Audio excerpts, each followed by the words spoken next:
Vamos a empezar con la clase de hoy, que es de médula espinal. La clase pasada vimos un poquito de generalidades de sistema nervioso y les había comentado de que clase por clase vamos a ir viendo los órganos respectivos al sistema nervioso central. Hoy vamos a empezar con médula espinal. Para hacer un repaso de la semana pasada, acá en la imagen vemos todos los órganos que componen el sistema nervioso central. Vemos la médula espinal, que está dentro del foramen de la columna vertebral. Después vemos en amarillo los órganos contenidos en el cráneo, que son el tronco del encéfalo compuesto por el bulbo raquídeo, la protuberancia, si bien acá dice puente de Barolio, nosotros vamos a usar el nombre actualizado que es protuberancia, y por arriba de la protuberancia tenemos el mesencéfalo. Por atrás del tronco del encéfalo vamos a encontrar el cerebelo y por arriba de todas estas estructuras vamos a encontrar el cerebro. Entonces, características para empezar a hablar de la médula espinal. Primero, vamos a empezar hablando sobre los límites. Vamos a decir que comienza un poquito más arriba del agujero occipital. Acuérdense que el agujero occipital era el agujero que se encontraba en el hueso occipital. Y hacia abajo vamos a encontrar que la médula espinal va a llegar hasta más o menos el borde inferior de la vértebra L1. Después vamos a ver en las siguientes imágenes que si bien llega al borde de la vértebra L1, hay ciertos nervios que salen formando lo que se llama la cola de caballo, que, que sigue más para abajo, ¿sí?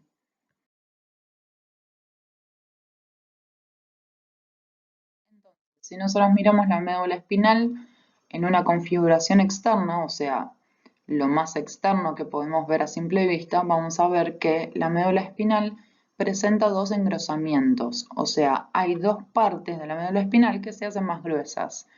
Estos engrosamientos son a nivel cervical y a nivel lumbar y se corresponden justamente con los plexos, el plexo cervical y el plexo lumbar.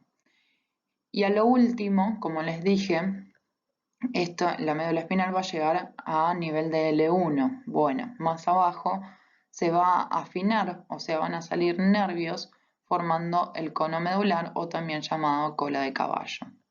Si hacemos un corte transversal de la médula espinal, vamos a ver que la médula espinal, como vimos la semana pasada, va a estar compuesta por una sustancia gris y una sustancia blanca. La sustancia gris va a tener forma de H y la sustancia blanca va a estar alrededor de la sustancia gris. Acá estamos viendo en esta imagen que la sustancia gris, la que tiene forma de H, va a tener dos patas de la H que van a llegar a la parte más superficial, o sea, más externa de la médula espinal, y hay dos patas que no. Las dos patas que sí llegan a la parte más externa me indica que esa porción es la parte posterior de la médula espinal. En cambio, las patas que no llegan a la parte más superficial me está indicando que esa parte es la parte más anterior de la médula espinal. También podemos ver que la médula espinal en un corte transversal va a estar compuesta por surcos más profundos y surcos más superficiales que no se pueden visualizar muy bien en esta imagen. Vamos a empezar con el surco medio anterior. Vamos a tener un surco medio anterior bien profundo, que acá en la imagen está marcado como surco anterior. Después vamos a tener un surco medio posterior, que si bien acá parece profundo, no es tan profundo como el surco anterior y está marcado en la imagen como surco posterior. Y acuérdense que una de las características que me indica que es anterior y que es posterior es que el surco anterior es bien profundo, el surco medio posterior no es tan profundo. Después vamos a tener dos surcos anterolaterales que van a estar marcados por las H's, o sea, las patas de las H's que no llegan a la parte más superficial. A esa altura aproximadamente vamos a tener los surcos anterolaterales. Después vamos a tener dos surcos posterolaterales que van a estar marcados por las salidas de las H's, o sea, por las patas de las H's de sustancia gris. A esa altura vamos a tener los surcos posterolaterales y después vamos a tener otros dos surcos intermedios que van a dividir el cordón posterior y van a estar entre el surco posterolateral y medio posterior. En esta imagen lo que estamos viendo es un corte transversal de médula espinal y también vemos parte de la columna vertebral. La idea de esta imagen es que ustedes vean cómo la médula espinal está entre medio de la columna vertebral, en el foramen vertebral, y cómo los nervios raquídeos entran a través de los agujeros de conjunción a la columna vertebral y se dividen en dos ramos. Si hacemos un poquito de memoria, la semana pasada hablamos sobre los nervios raquídeos y dijimos que se dividen en dos ramos o dos raíces. Una raíz anterior, también llamada ventral, y una raíz posterior, también llamada dorsal. La raíz posterior tiene una particularidad que la raíz anterior no tiene, que es que tiene un ganglio anexado. Si recordamos también de la clase pasada, dijimos que un ganglio es la forma que tiene la sustancia gris de representarse en el sistema nervioso periférico, ¿sí? Y los nervios es la forma de la sustancia blanca de representarse en el sistema nervioso periférico.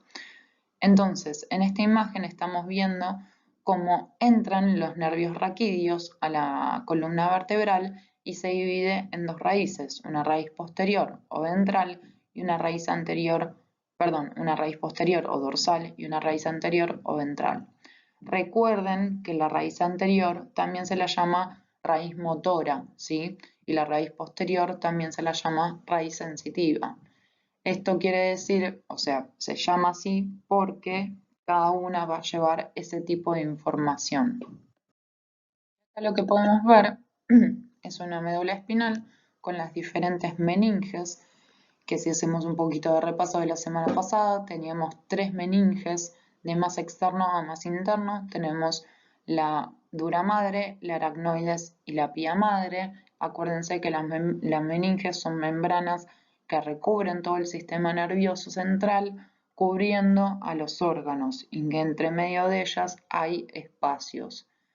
Entonces, en esta imagen estamos viendo cómo los nervios raquídeos penetran esas meninges, o sea, las raíces dorsales y las raíces ventrales, penetran esas meninges para poder llegar a la médula espinal. En esta imagen lo que estamos viendo es un corte coronal de la columna vertebral donde vemos la médula espinal y las raíces nerviosas, o sea, los nervios raquídeos, saliendo por sus agujeros de conjunción.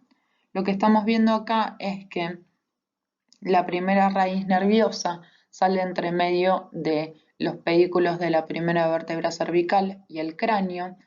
Después, las raíces nerviosas de C2 a C7 van a salir por encima de los pedículos de sus respectivas vértebras. Entre medio de C7 y la vértebra torácica 1 va a salir una octava raíz cervical y a partir de T1 para abajo, los nervios raquídeos van a salir por debajo de los pedículos de sus respectivas vértebras, ¿sí? Acuérdense que a nivel más o menos de C7, C8 se va a formar el plexo cervical, por eso a este nivel vamos a tener un engrosamiento de la médula espinal.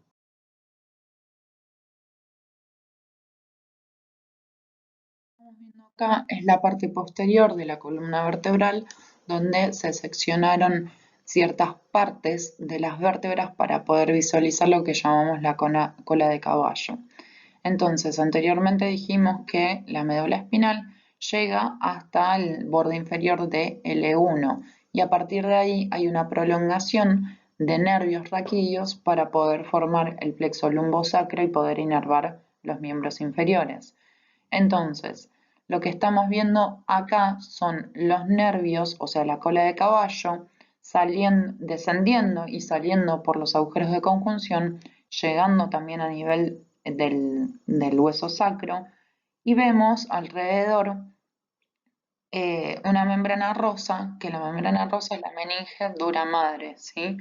Anteriormente habíamos visto que la dura madre es la membrana más externa que cubre eh, el sistema nervioso central, o sea, los órganos del sistema nervioso central.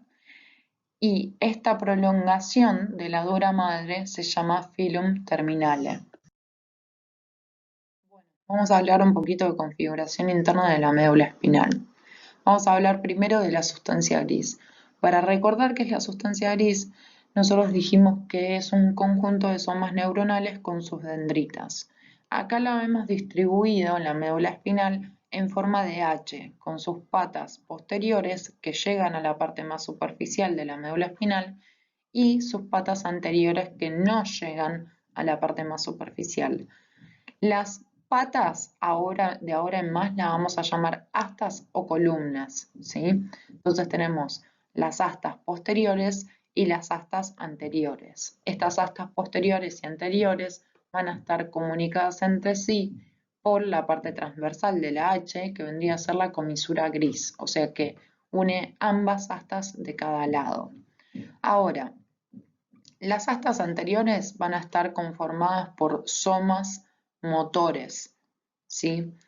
Y las astas posteriores van a estar conformados por somas sensitivos. Acá en la diapositiva van a ver que dice está formado por neuronas sensitivas o está formado por neuronas motoras. Cuando yo digo neuronas me refiero al soma neuronal. Entonces, el asta anterior o ventral son astas más gruesas y no llegan hacia la parte más externa de la médula espinal, y el asta posterior o dorsal son más delgadas y sí llegan al límite más posterior o límite más externo de la médula espinal. Entonces, yendo a un poco más de detalle sobre la sustancia gris en médula espinal, vemos que esta H que nosotros estábamos hablando anteriormente, o estas astas, van a estar divididas, van a estar laminadas, y esta laminación se llama laminación de Rexed. Entonces, ¿por qué están laminadas? ¿Por qué se dividen? Porque nosotros tenemos conjuntos de somas neuronales con una misma función, que va a ser llevar la información motora o sensitiva, pero a su vez cada información, o sea, la motora o la sensitiva, va a tener también detalles y particularidades. Por ejemplo, en el asta posterior vemos que está dividido más o menos del 1 al 5 en números romanos y cada laminación va a tener un conjunto de neuronas, o sea, de somas neuronales, que va a estar especializado en un tipo de información sensitiva. Por ejemplo, dolor epicrítico, que es el tacto epicrítico, que es el tacto fino, el tacto protopático, que es el tacto grueso, que después lo vamos a hablar más adelante, o por ejemplo, la sensación de la temperatura, del calor y del frío. Y cada una de estas informaciones va a estar ubicada en un conjunto de neuronas dentro del asta posterior. En cambio, en el asta anterior que lleva información motora, va a también tener su forma de distribuirse. Por ejemplo, la parte más interna, donde tenemos el 8, la laminación 8 y 9, va a llevar información, por ejemplo, de los miembros más inferiores. En cambio, la parte más externa, donde tenemos el 7 y el 9, va a llevar información de los miembros superiores. Y en esta imagen lo que estamos viendo es un poquito de integración sobre la sustancia gris y la sustancia blanca para que podamos ir imaginándolos en nuestra cabeza. Entonces, nosotros dijimos que la sustancia gris es la parte de los somas neuronales con sus dendritas y la sustancia blanca es la parte del axón de ese soma. Entonces, vemos que acá vemos un asta posterior, o sea, sustancia gris, y por afuera tenemos la sustancia blanca. Lo que vemos por afuera de la H, o sea, del este asta, vemos un axón, por ejemplo, bien grande azul con sus vainas de mielina, entrando al asta para hacer sinapsis con una dendrita de un soma. Y adentro del asta vemos cuerpos neuronales. Entonces, la idea de esta imagen es que se vayan dando una idea de que La sustancia gris tiene cuerpos neuronales y la sustancia blanca tiene somas. Ahora, sustancia blanca. La sustancia blanca dijimos que es un conjunto de axones. En sistema nervioso central y periférico están distribuidos de diferentes formas. Por ejemplo, si hacemos un corte transversal en la médula espinal, vemos que está rodeando la sustancia gris y en sistema nervioso periférico va a estar formando nervios. Entonces, ahora, la sustancia blanca en médula espinal la vamos a dividir en cordones. Tenemos un cordón anterior, un cordón posterior y un cordón lateral. El cordón anterior se va a encontrar entre medio del surco medio anterior y el surco anterolateral. El cordón lateral se va a encontrar entre el surco anterolateral y el surco posterolateral.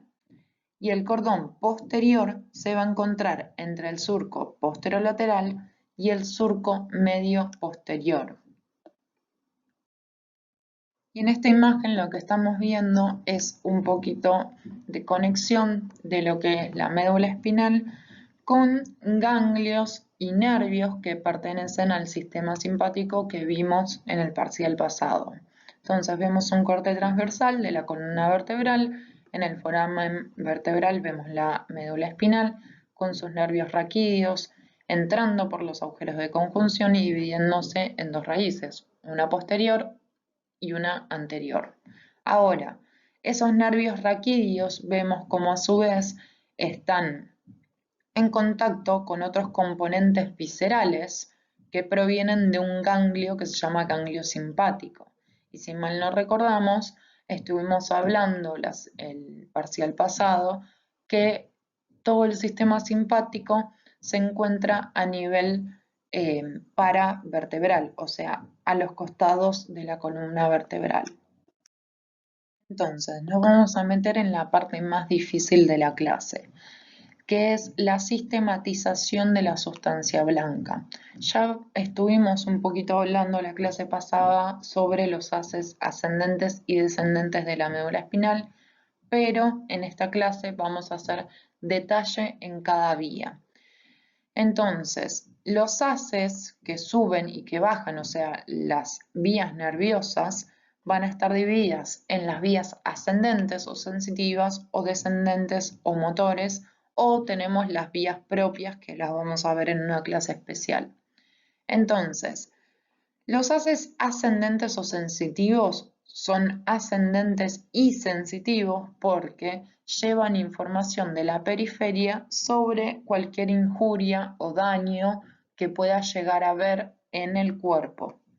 Después tenemos los haces descendentes o motores porque, o sea, van a ser motores los descendentes, porque una vez que me llega la información sobre ese daño, esa injuria al sistema nervioso central, o sea, al cerebro, y lo hago consciente, desciende como si fuera un mando motor para poder llegar a cumplir alguna función al respecto. Por ejemplo, yo me estoy quemando la mano, mis vías sensitivas ascendentes llevan información a mi cerebro de que yo me estoy quemando la mano y descienden vías hacia los músculos de la mano para poder cumplir una función, que va a ser la función de retirar la mano de la fuente de calor. Entonces, por eso tienen que entender muy bien que todo lo que es, todas las vías que son ascendentes van a ser sensitivas, porque van a llevar información de cómo está el cuerpo hacia el cerebro y el cerebelo. Más que nada, cuando yo quiero llevar información para que se haga consciente, la voy a llevar al cerebro. En cambio, si yo quiero llevar información inconsciente, que ahora vamos a ver qué tipo de información es, la voy a llevar o al tronco del encéfalo o al cerebelo. Esos son conceptos que tienen que tener muy claros. Ahora, todo lo descendente va a ser motor, o sea, todos los cambios posturales o de seguridad para el cuerpo que yo quiero hacer van a ser motores, van a ir directamente hacia los músculos para contraerse y cumplir una actividad de retirada o de protección para el cuerpo o de corrección de la postura. Entonces, este cuadro es bastante clave para que puedan entender lo que se viene después. Acá tenemos todas las vías que ascienden, cómo se llaman cada vía, o sea, cada haz, por qué cordón ascienden, o sea, por qué cordón de la médula espinal ascienden y qué tipo de información lleva esa vía. Entonces, vamos a analizar una por una en este cuadro y después independientemente vamos a analizar una por una el camino o el trayecto que cumplen. Empecemos por el espino talámico anterior. Otra cosa también que me olvidé de decirles es que generalmente el nombre de la vía les va a decir desde dónde hacia dónde va. Por ejemplo, el espino talámico anterior. Espino me está diciendo que viene de médula espinal y talámico me está diciendo que va a un núcleo del cerebro que se llama tálamo. Entonces me está diciendo que va desde abajo hacia arriba. O sea que me está indicando primero que va de la médula espinal hacia el cerebro, hacia el tálamo, y segundo me está indicando de que es una vía ascendente, por ende es una vía sensitiva. Y a su vez me está indicando que dice espino talámico anterior, generalmente me dice por qué cordón asciende hacia el cerebro. Entonces, en este cuadro tenemos todos los haces ascendentes, por ende son todos los haces sensitivos. Tenemos el espino talámico anterior que va a ascender por el cordón anterior. ¿Y qué tipo de información va a llevar? Va a llevar tacto grueso y presión leve. El tacto grueso, para que se den una idea, es si yo rozo la piel, o sea, toco una persona, ese es el tacto grueso. Ahora, el tacto fino es el tacto que me deja poder discriminar entre elementos. Por ejemplo, si yo a una persona le pido que cierre los ojos y le doy entre una lapicera y un lápiz en diferentes manos, con el tacto fino me va a poder discriminar cuál es un lápiz y cuál es una lapicera. Entonces, el espino talámico anterior va a llevar información sobre el tacto grueso y la presión leve. Ahora, el espino talámico lateral va a viajar por el cordón lateral y va a llevar información sobre el dolor y la temperatura. El espino cerebeloso anterior y posterior, espino olivar y tectal, también viajan por el cordón lateral, pero llevan información diferente. El espino talámico cerebeloso anterior va a llevar información sobre la propiocepción inconsciente. Ahora, ¿qué es la propiocepción? La propiocepción es la capacidad que tiene el cuerpo, el sistema nervioso, en identificar dónde se encuentra un miembro de nuestro cuerpo en el espacio sin tener que visualizar. Por ejemplo, ustedes ahora están sentados con la computadora o el celular en la mano, escuchando el audio y ustedes saben dónde se encuentra su pie o su otra mano sin tener que mirar dónde está. Eso es lo que nosotros llamamos propiocepción. Tenemos la propiocepción inconsciente, que es la que va al cerebelo, y tenemos la propiocepción consciente, que es la que va al cerebro. Entonces, el espino cerebeloso, como les dice, va desde la médula espinal hacia el cerebelo. Y tenemos dos, uno anterior y otro posterior. Ambos dos van a llevar propiocepción inconsciente. La diferencia entre estas dos vías la vamos a ver más adelante, pero es que una se cruza muchas veces de un lado para el otro y la otra asciende sobre un mismo plano. Después tenemos el espino olivar y el espino tectal, que son vías poco importantes dentro de todas estas vías. No quiere decir que sean poco importantes para el cuerpo, sino que es poco importantes para lo que nosotros tenemos que saber, que la espina olivar va desde la médula espinal hacia un complejo que se llama complejo olivar, que se encuentra a nivel del tronco del encéfalo. Sube o asciende por el cordón lateral y la información que lleva es propiocepción, que va hacia al tronco del encéfalo y después se retransmite hacia el cerebelo. Ahora, la espinotectal también asciende hacia troncoencéfalo por el cordón lateral y lleva información para los reflejos óculo-cefalogiros. El reflejo óculo-cefalogiros es el reflejo que involucra la visión con respecto a un sonido. Por ejemplo, si ustedes ahora escuchan un sonido fuerte en algún lado fuera de su campo visual, el reflejo oculocefalogiro se va a hacer el reflejo que me redirige la mirada hacia ese sonido que me llamó la atención. Y después tenemos la última vía, que es la de delgado y cuneiforme o Golgi-Burdach, que va a ascender por el cordón posterior y va a llevar propiocepción consciente y tacto discriminativo. Ahora, el tacto discriminativo es lo que yo anteriormente llamaba como tacto fino. El tacto grueso lo vamos a llamar también protopático y el tacto discriminativo o fino lo vamos a llamar epicrítico. Estoy viendo acá de vuelta es un corte transversal de médula espinal donde me está mostrando de un lado, o sea del lado derecho, me está mostrando las vías ascendentes en sus cordones respectivos y del lado izquierdo me está mostrando las vías descendentes o vías motoras. Ahora, ciertas cosas para aclarar. Que en esta imagen me esté mostrando de un lado cómo, en qué parte ascienden los haces ascendentes, o sea, los haces sensitivos, y del otro lado cómo descienden los haces motores, no quiere decir que pase así, sino que a forma didáctica la imagen me está mostrando en qué parte desciende o asciende cada uno. Pero esto pasa de ambos lados, o sea, del lado derecho de la médula espinal voy a tener los haces ascendentes y descendentes, mismo del lado izquierdo, pero para ser más didáctico nos está mostrando cómo, o sea, más dividido para que se pueda ver. Entonces, miremos la parte derecha de la imagen. Me está mostrando el cordón anterior, lateral y posterior, las vías que ascienden de las vías que hablamos anteriormente. En el cordón anterior, por ejemplo, veo el tracto espinotalámico anterior. En el cordón lateral veo el espinotalámico, el espinotalámico lateral, el espinotectal, el espinolivar, el espinocerebeloso anterior. Ojo con este as, porque si bien dice espinocerebeloso anterior, viaja por el cordón lateral.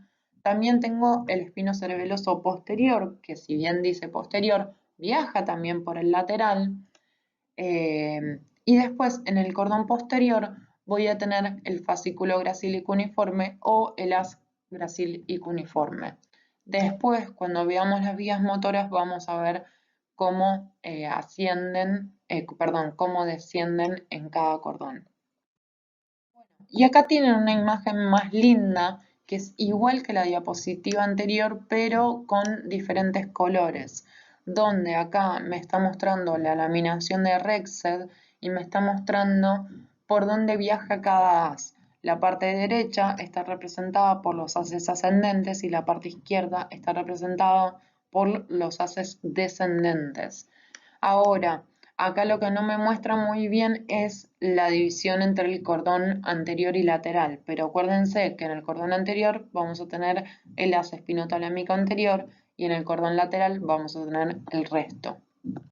Entonces, a las vías ascendentes las vamos a clasificar en conscientes, inconscientes cerebelosas e inconscientes no cerebelosas, dependiendo su destino.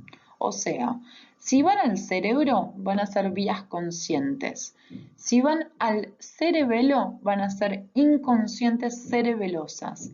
Y si van al tronco del encéfalo, van a ser inconscientes no cerebelosas. Ahora, quiero que se lleven este concepto. Si hablo de cerebro, estoy hablando de vías conscientes. Si hablo de cerebelo o tronco del encéfalo, estoy hablando de vías inconscientes. Entonces, puede ser cerebelosa o no cerebelosa, y la parte no cerebelosa es el tronco del encéfalo. ¿Y qué quiere decir consciente? Que yo hago consciente algún tipo de información que me está llegando. Por ejemplo, Si yo me estoy quemando la mano, es una información que se tiene que hacer consciente para que mi cuerpo pueda hacer algo al respecto, o sea, pueda protegerse de esa injuria. Ahora, hay ciertas informaciones como la propiocepción que puede llegar al cerebro en forma consciente y la mayor parte llega al cerebelo o al tronco del encéfalo en forma inconsciente. Vamos a empezar hablando sobre las vías. Antes de empezar a hablar de la vía espinotalámico lateral, vamos a hablar de una vía tipo. ¿Qué quiere decir esto?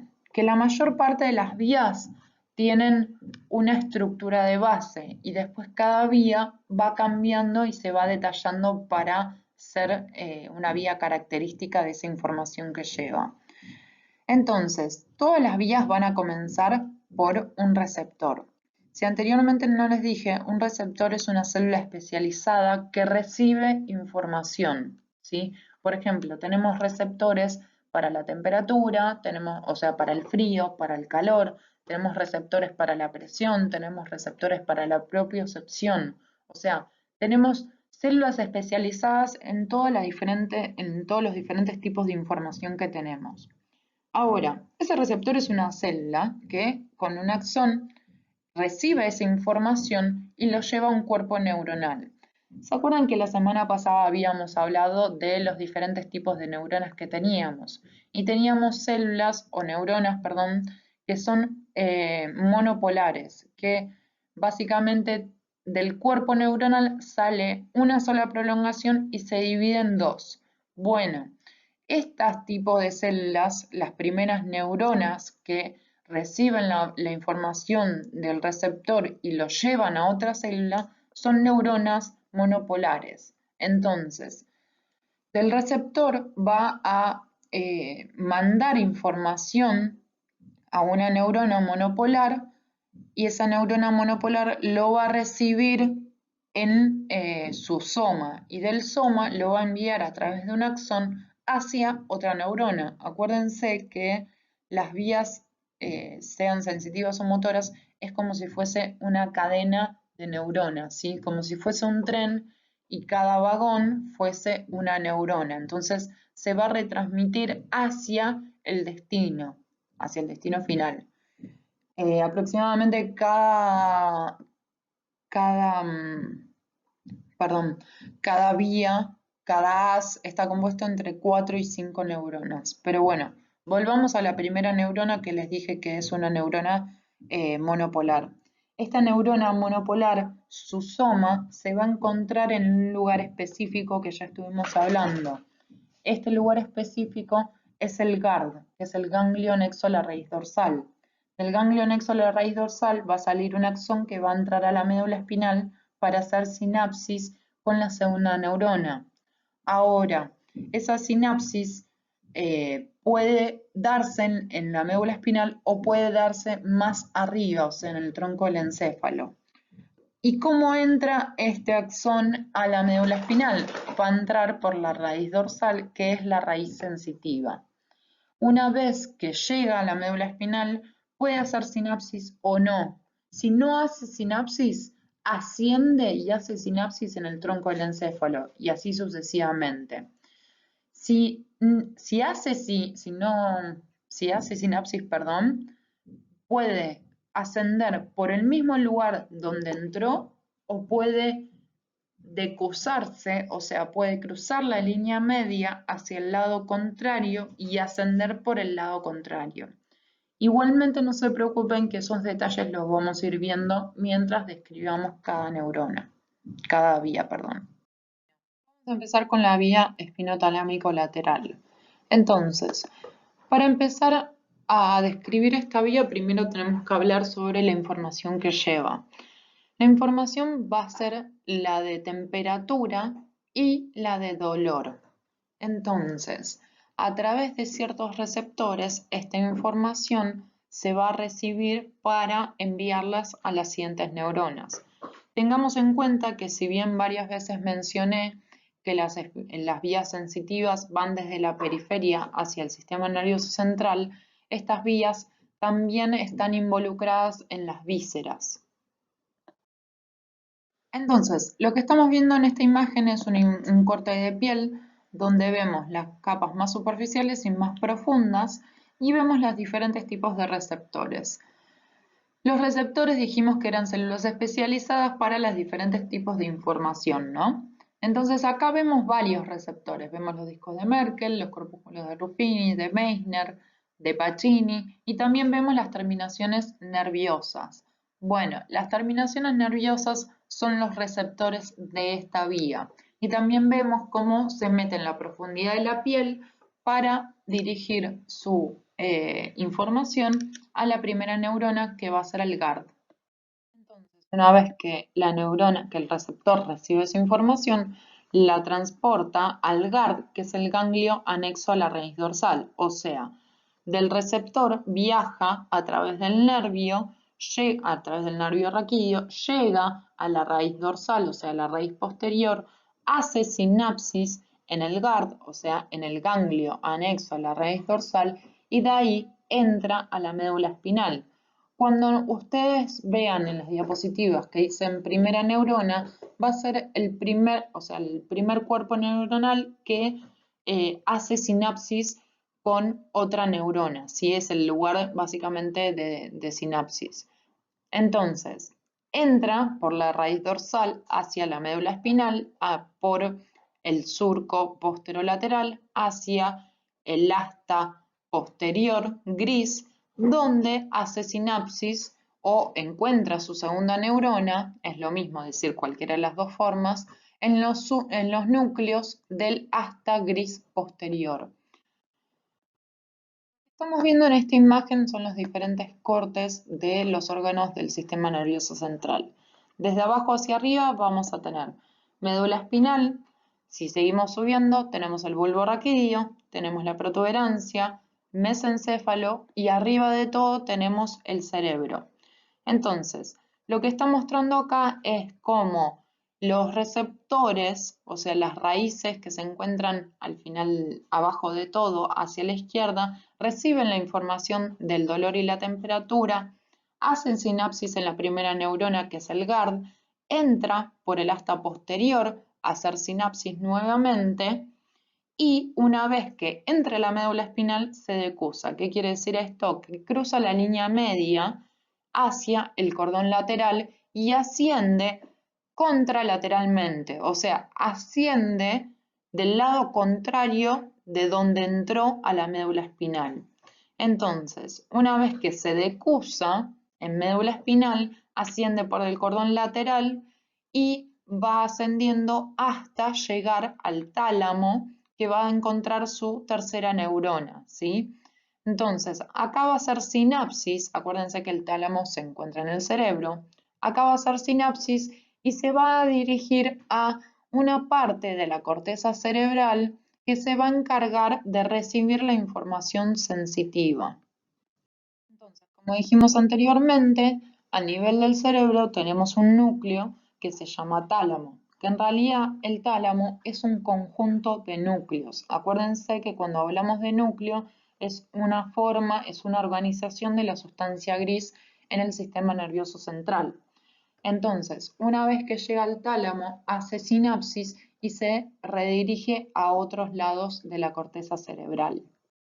En esta imagen estamos viendo un corte coronal de cerebro donde tenemos varios núcleos representados. Acuérdense que núcleos es igual a sustancia gris. También podemos encontrar sustancia blanca.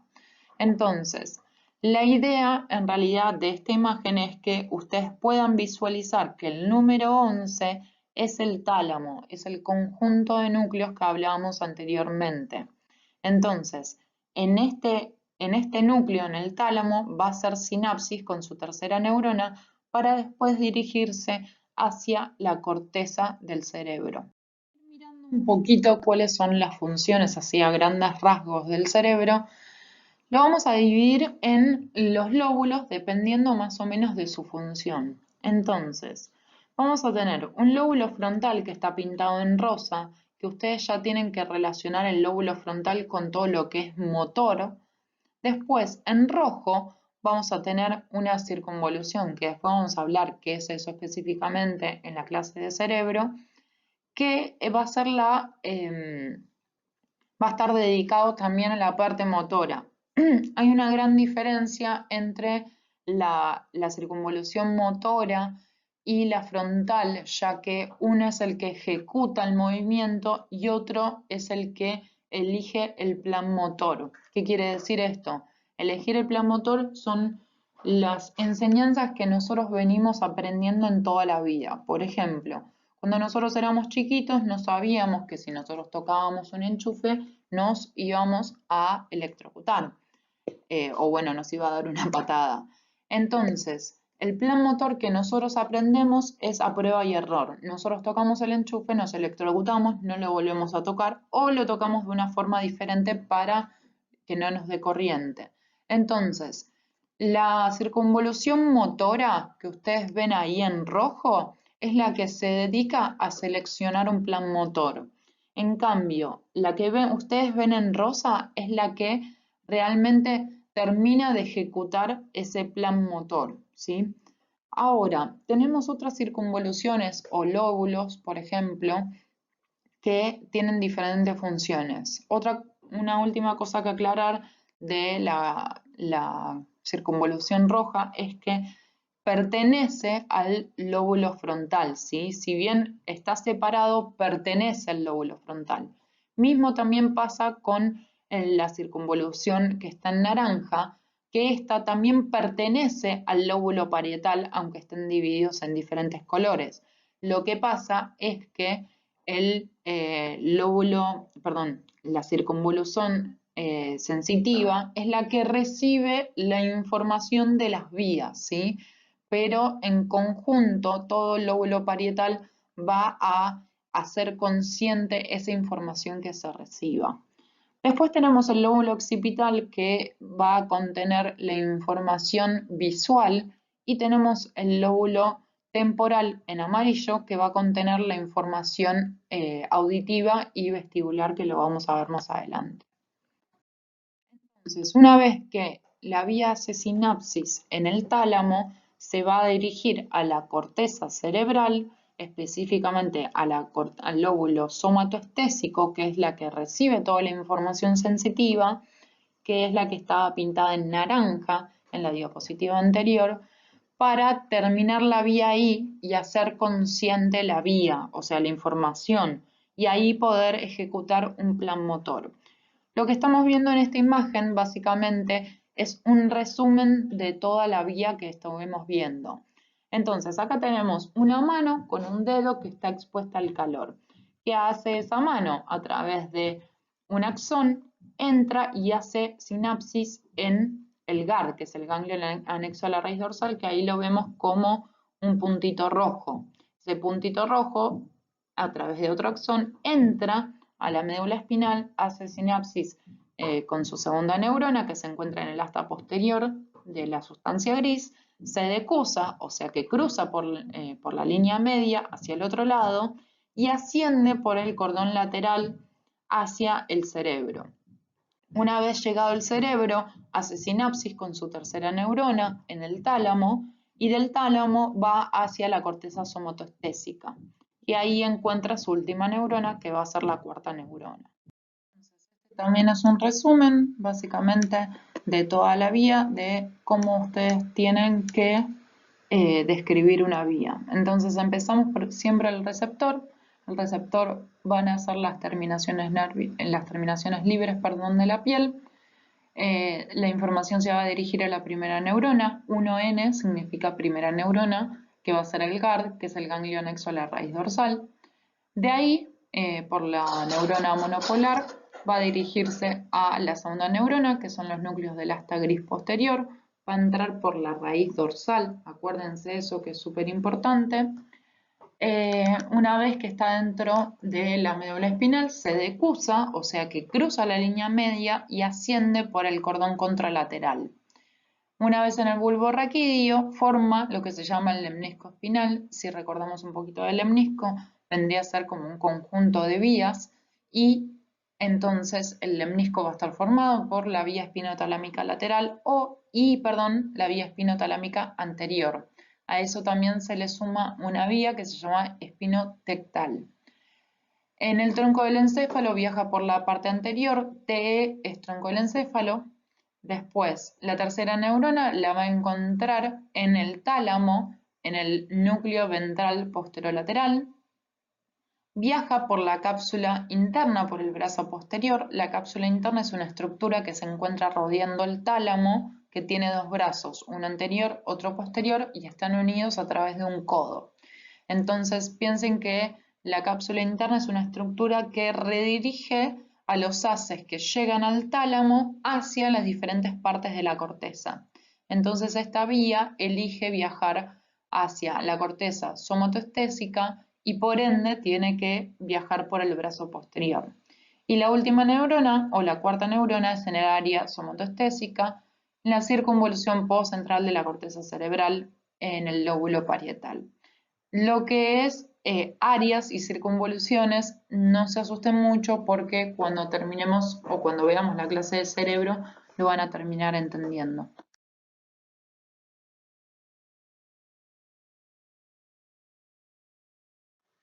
Siguiente vía, vía espinotalámica anterior. La vía espinotalámica anterior tiene muchas coincidencias con la espinotalámica lateral. Hay dos cosas que se diferencian. Primero, que la vía espinotalámica anterior lleva diferente información.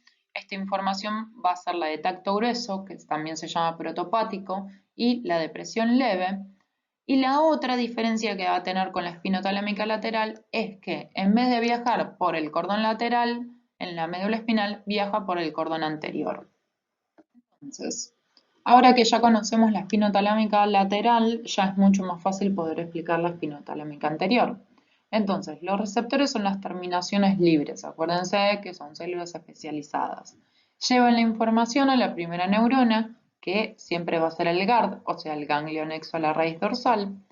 De ahí entra por la raíz dorsal a la médula espinal para encontrar su segunda neurona, que va a estar en el asta gris posterior.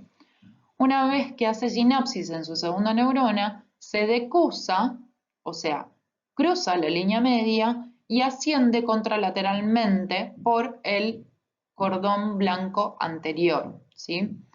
Una vez que asciende en el bulbo raquídeo, forma el lemnisco espinal junto al espinotalámico lateral, asciende hasta cerebro para encontrar en el tálamo su tercera neurona, en el núcleo ventral posterolateral, y de ahí, a través de la cápsula interna, se dirige hacia el área somatoestésica para encontrar su cuarta neurona. En esta imagen estamos viendo exactamente lo mismo que vimos en la diapositiva anterior, nada más que con otros colores. Vemos los diferentes cortes de los órganos del sistema nervioso central. De abajo hacia arriba tenemos médula espinal, bulbo raquídeo, protuberancia, mesencéfalo y el cerebro. Entonces, entra a través de las terminaciones nerviosas. Primera neurona va a ser el GARD, que es el ganglio anexo a la raíz dorsal. Entra por la raíz posterior, hace sinapsis en el asta posterior, se decusa, va al cordón anterior blanco, asciende contralateralmente a nivel del tronco del encéfalo, se junta con el espinotalámico lateral para formar el lemnisco espinal y asciende hasta tálamo, o sea, hasta cerebro, para encontrar su tercera neurona. Una vez ahí, entra en el brazo posterior de la cápsula interna y se dirige hacia el área somatoestésica. Bien, seguimos con las vías. La siguiente importante que tienen que saber va a ser la delgado y cuneiforme, también llamado Golgi-Burdach. Esta vía va a llevar información de la propiocepción consciente y tacto discriminativo. Acuérdense que dijimos que la propiocepción es una capacidad que tiene el cuerpo de ubicar un miembro del cuerpo en el espacio sin tener que visualizarlo. Gracias a esto, el cuerpo puede, digamos, el cerebro en conjunto con el cerebelo nos da la capacidad del equilibrio básicamente y poder coordinar los pasos para la locomoción. Entonces, hablemos un poquito sobre los receptores. Si nosotros tenemos que ubicar básicamente dónde está nuestro pie ahora mismo sin mirar, nosotros tenemos que tener receptores en las articulaciones y en los músculos, más que nada también en los tendones, para que nos den cierta información inconsciente y consciente de cómo están nuestros músculos y nuestras articulaciones. Por ejemplo, yo ahora estoy sentada y tengo el pie en el piso. La articulación del tobillo la tengo flexionada y la rodilla también está flexionada. Entonces, toda esa información se está descargando continuamente hacia el cerebro y el cerebelo para hacer un plano, como un mapa de cómo tengo la pierna en ese momento.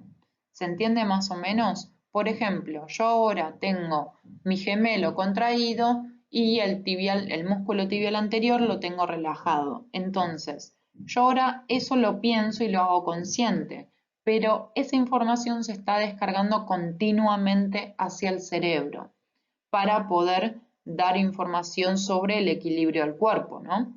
Entonces, estos receptores, como muestra ahí la imagen, tienen que estar entre las fibras musculares y en los tendones. Si yo tengo los tendones distendidos, quiere decir que el músculo va a estar contraído. Pero en cambio, si tengo los tendones contraídos, quiere decir que el músculo va a estar relajado. Entonces, la sumatoria de los receptores en el músculo, en el tendón y en las articulaciones me van a estar dando información constantemente al cerebro de cómo es la posición de mi cuerpo. Entonces, esta imagen lo que me está mostrando es un típico receptor entre medio de dos fibras musculares. Lo que está haciendo es, si las fibras musculares se acortan, el receptor se va a cortar y va a mandar esa información a través de los axones azules que vemos ahí saliendo. Ahora, si mi fibra muscular se alarga, el receptor también se va a alargar. Por ende, va a estar descargando todo el tiempo esa información. A este tipo de receptores los llamamos usos neuromusculares. Entonces, vayamos a la vía en sí. Los receptores dijimos que vamos a tener receptores en los músculos, en los tendones y también vamos a tener en la piel. Entonces, estos receptores que se encuentran en la piel son los corpúsculos de Meissner y de Pacini que habíamos visto anteriormente. Los usos musculares o neuromusculares son los receptores que se encuentran en el músculo y los órganos tendinosos de Golgi son los receptores que encontramos en los tendones. También podemos encontrar receptores en las articulaciones. Entonces, una vez que estos receptores descargan, se van a encontrar la información se va a dirigir hacia la primera neurona que la vamos a encontrar en el ganglio nexo, la raíz dorsal.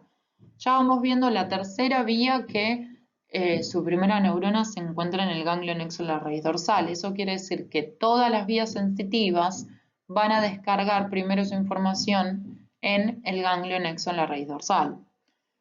Esta vía, una vez que entra por la raíz posterior, o sea que todas las vías sensitivas entran por la raíz posterior, se encuentra su segunda neurona no a nivel de la médula espinal, sino a nivel del bulbo raquídeo, ¿sí? Entonces, esta vía no se decusa a nivel de la médula espinal. Va a ascender homolateralmente, ¿qué quiere decir eso? Que asciende del mismo lado por donde entró, por la columna blanca posterior. A nivel del bulbo raquídeo se va a encontrar con su segunda neurona, que van a ser los núcleos de Gracili cuneiforme, va a decusarse y va a ascender hasta encontrar su tercera neurona en el tálamo, en el núcleo ventral posterolateral. En el camino va a dejar ciertas raíces para ir también al cerebelo, pero bueno, no es de mucha importancia eso. Entonces, una vez que está en el tálamo, hace sinapsis en el tálamo, en el núcleo ventral posterolateral, entra a la cápsula interna por el brazo posterior y va directamente al área somatoestésica.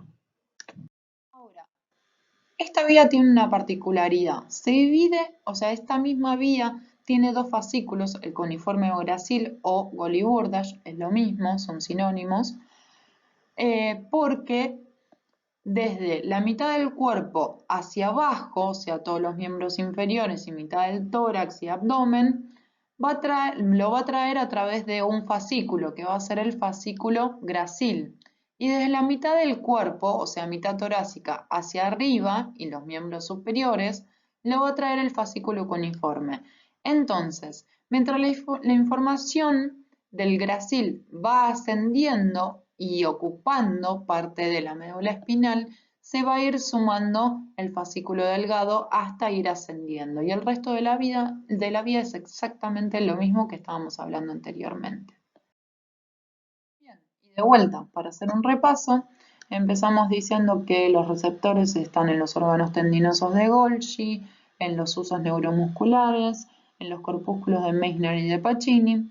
De ahí se dirigen hacia el ganglio anexo a la raíz dorsal, que es la primera neurona, entra por la raíz posterior, asciende homolateralmente por el cordón posterior. Una vez en bulbo raquídeo, se va a decusar, o sea, va a encontrar su segunda neurona, que van a ser los núcleos de cuniforme gracil o Golgi-Burdach.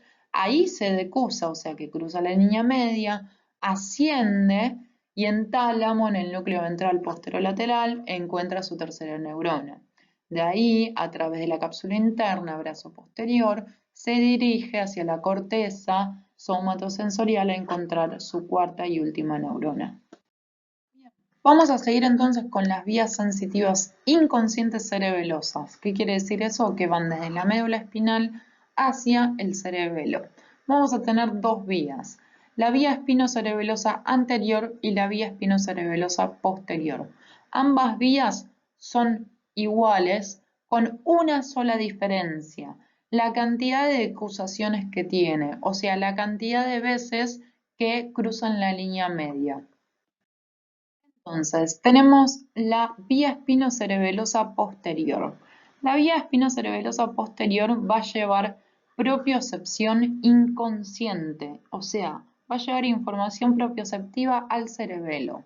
Entonces, los receptores, como dijimos anteriormente, van a ser los usos musculares, que van a encontrarse en los músculos, los órganos tendinosos de Golgi, que van a encontrarse en el tendón, y receptores articulares, o sea, receptores que se van a encontrar en las articulaciones.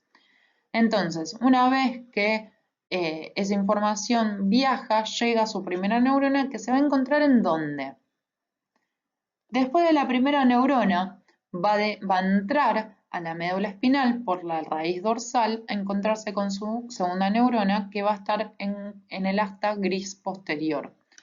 Una vez que está dentro de la médula espinal, esta tiene la particularidad que no se decusa nunca, o sea, que no cruza nunca la línea media del cuerpo.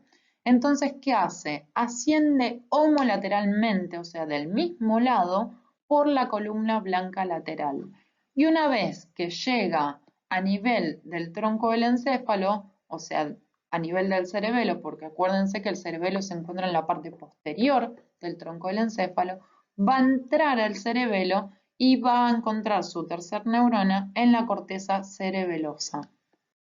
Bueno, entonces, la vía espinocerebelosa anterior tiene los receptores a nivel de los usos neuromusculares o musculares, es lo mismo, órganos tendinosos de Golgi y los receptores articulares.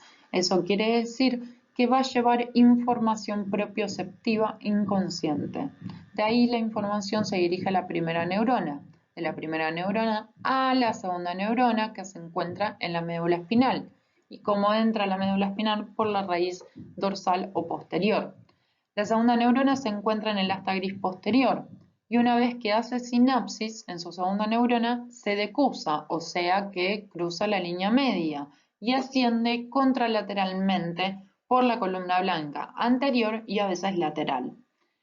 Una vez que se encuentra a nivel del tronco del encéfalo, entra al cerebelo y en el cerebelo se decusa nuevamente. Y ahí encuentra su tercera neurona en la corteza cerebelosa. Entonces, como vieron, las dos vías son iguales. La diferencia es que una, que es la posterior, no se decusa y la anterior se decusa 2 veces. Bien, y las últimas vías sensitivas que nos faltan por ver son las inconscientes no cerebelosas. O sea, son vías inconscientes pero que no van al cerebelo, entonces van a ir al tronco del encéfalo. Estas vías son 3 y son menos importantes que las demás.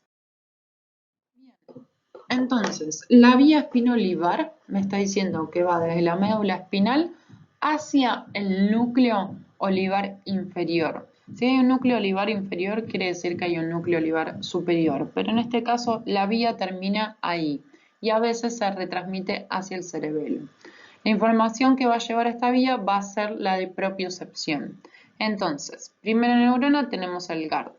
Segunda neurona tenemos la sustancia gris del asta anterior o del asta posterior. Se decusa, asciende contralateralmente y a nivel del bulbo raquídeo encuentra el núcleo olivar inferior.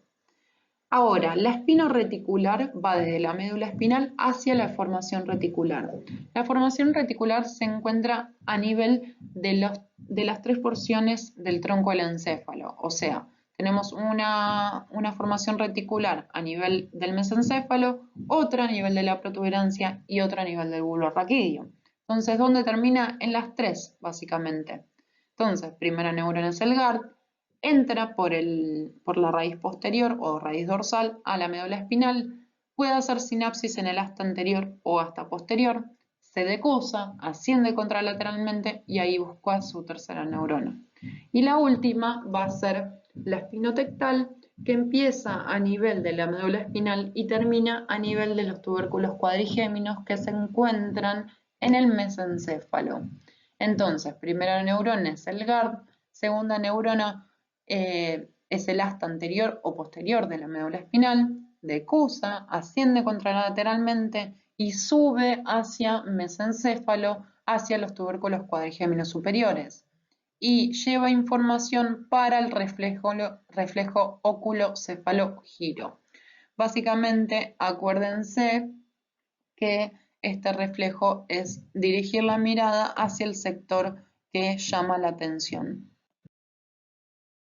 Bien, y ya terminando con las vías ascendentes, o sea, sensitivas, nos metemos con las descendentes o motoras. De las vías descendentes o motoras son un montón, pero ustedes tienen que saber más que nada 2. Ahora les voy a decir bien cuáles. Pero hablemos un poquito de las vías descendentes. Tenemos varias. Como ya les dije, el nombre de la vía les buchonea desde dónde hacia dónde va. Entonces, supongamos la primera, que es la córtico-espinal anterior. Córtico viene de corteza y me está diciendo que en este caso viene de la corteza cerebral, ¿sí? Porque acuérdense que son motoras. Y espinal viene de médula espinal. Entonces va desde el cerebro hacia la médula espinal. La córtico-espinal anterior, su función va a ser la de mandar motricidad voluntaria. ¿Qué quiere decir esto?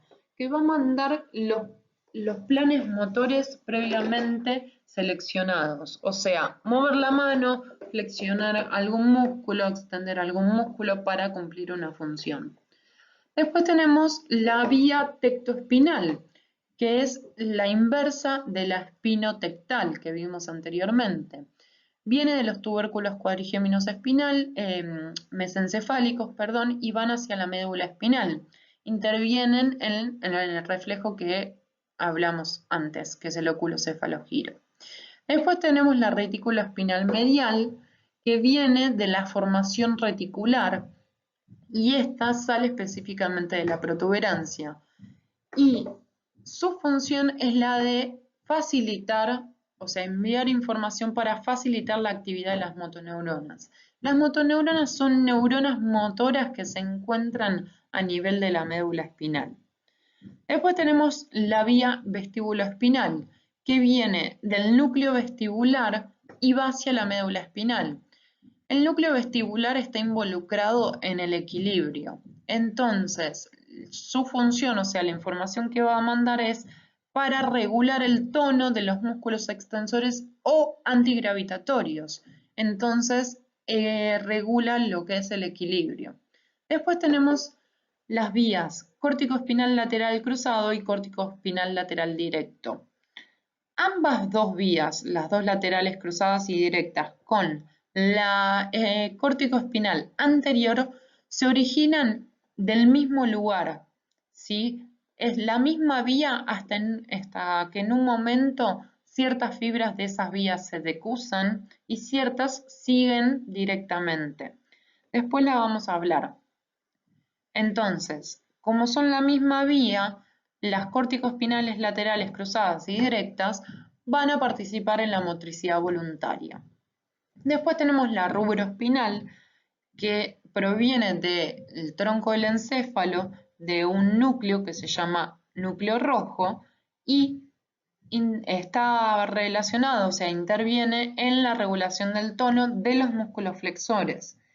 Y por último tenemos la retícula espinal lateral, que es de la formación reticular, pero a nivel del bulbo raquídeo, va hacia la médula espinal y interviene, o sea, inhibe la actividad de las motoneuronas.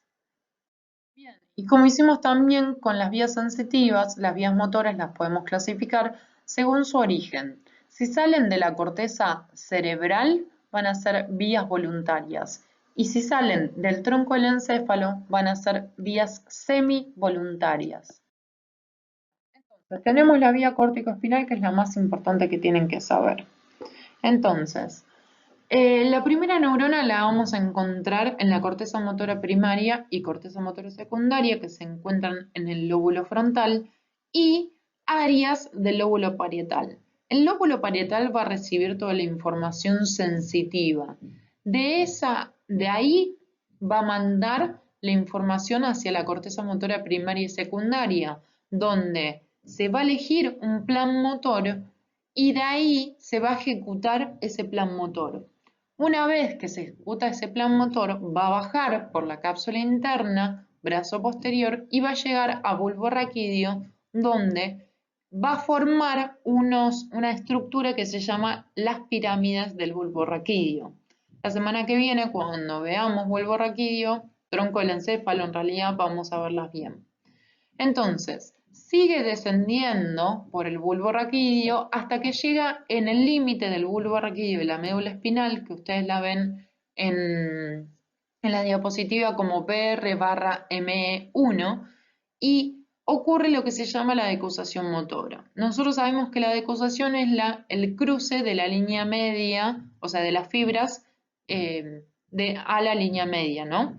Entonces, el 90% de las fibras de esta vía va a decusar, el 10% va a descender homolateralmente. Entonces, ahí tienen anotado, ME1 está explicando qué va a pasar con el haz córtico-espinal lateral. Y ME2, que es médula espinal 2, les explica qué va a pasar con el córtico espinal anterior.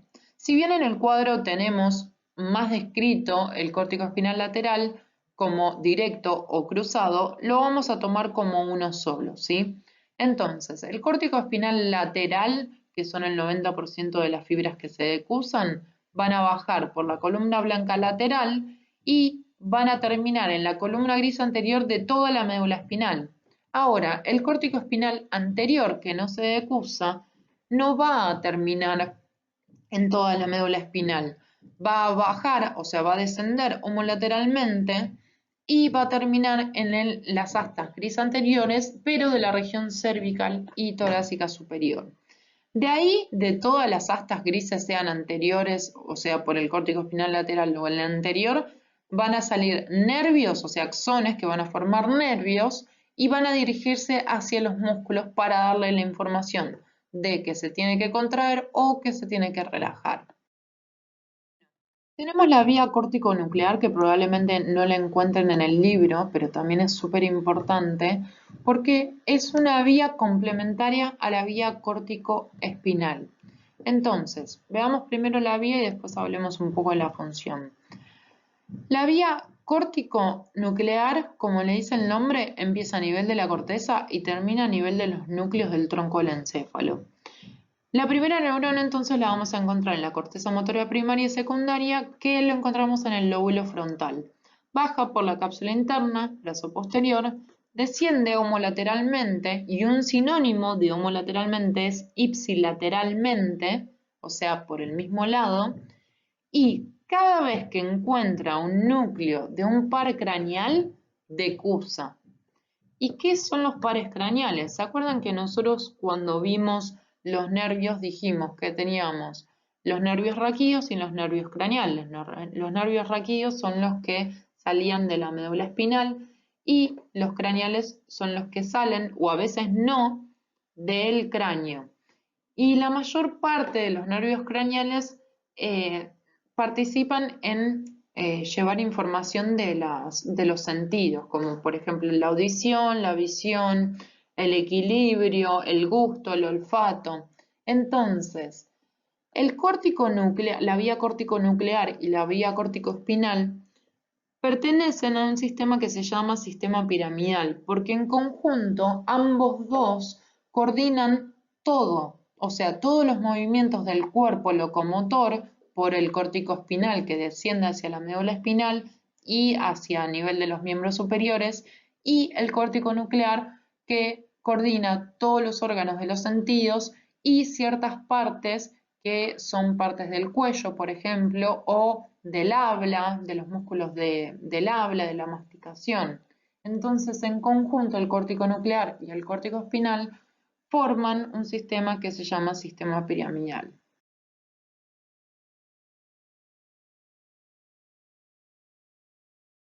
Entonces, vamos a hablar del homúnculo motor y el homúnculo sensitivo. El homúnculo motor se encuentra a nivel del área primaria motora y el homúnculo sensitivo se encuentra a nivel del área primaria sensitiva o la somatoestésica, como veníamos hablando.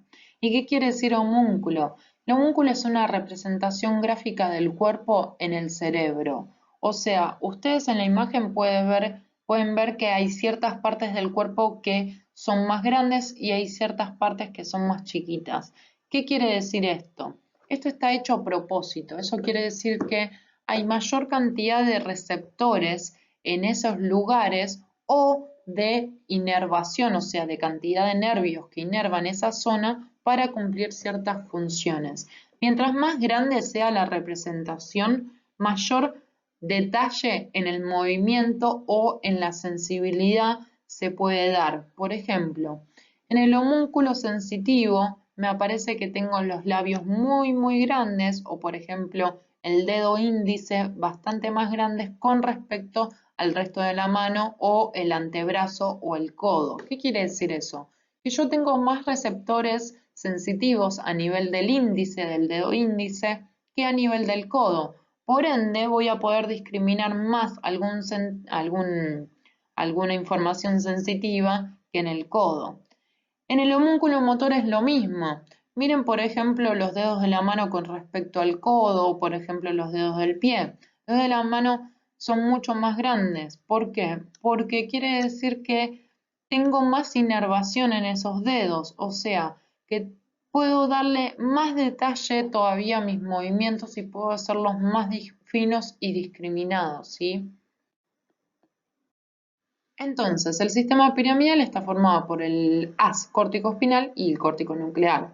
Ciertas cosas importantes, características de ese sistema es que ambos comienzan en el área motora primaria, ¿sí? O sea, en el lóbulo frontal más que nada. Son los responsables de la iniciación de los actos voluntarios y también van a controlar toda la musculatura voluntaria, ¿sí? Bueno, y para ya casi ir terminando, vamos a hablar sobre las vías que nacen a nivel del tronco del encéfalo y terminan a nivel de la médula espinal. Todas estas vías en conjunto pertenecen a un sistema que se llama sistema extrapiramidal, o sea, es un sistema de apoyo o un sistema secundario al sistema piramidal. Entonces, tenemos las vías. La rubra espinal, que nace en el núcleo rojo a nivel del mesencéfalo, se decusa en el tronco del encéfalo y baja por el cordón anterior de médula espinal y termina a nivel del asta anterior de la médula espinal. El tecto espinal nace en los tubérculos cuadrigéminos superiores, eso quiere decir TCS, baja por el cordón anterior y termina en el asta anterior de médula espinal. O sea, como todos pueden ver, nacen de diferentes núcleos y todos terminan en el asta anterior de la médula espinal. El retículo espinal nace de las formaciones reticulares a nivel de la protuberancia, el vestíbulo espinal a nivel de los núcleos vestibulares en bulbo raquídeo y el retículo espinal lateral por la formación reticular también, o sea, los núcleos reticulares es lo mismo, pero a nivel de bulbo raquídeo. Y las 5 vías terminan a nivel del asta anterior de la médula espinal.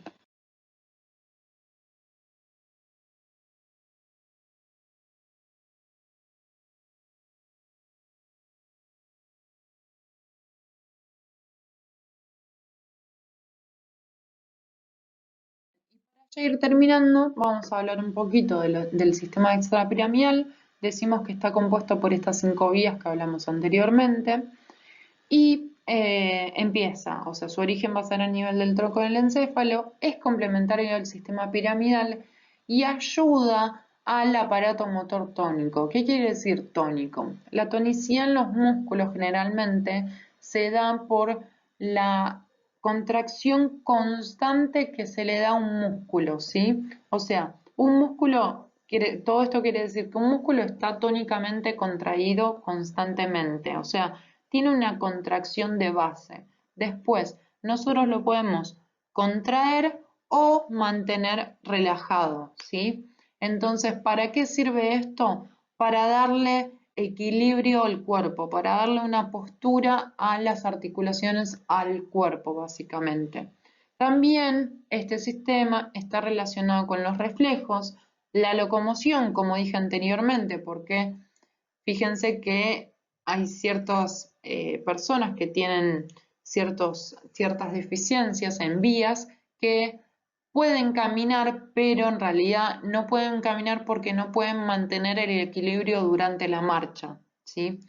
Entonces, también está relacionado con los movimientos complejos, como por ejemplo caminar y el control postural.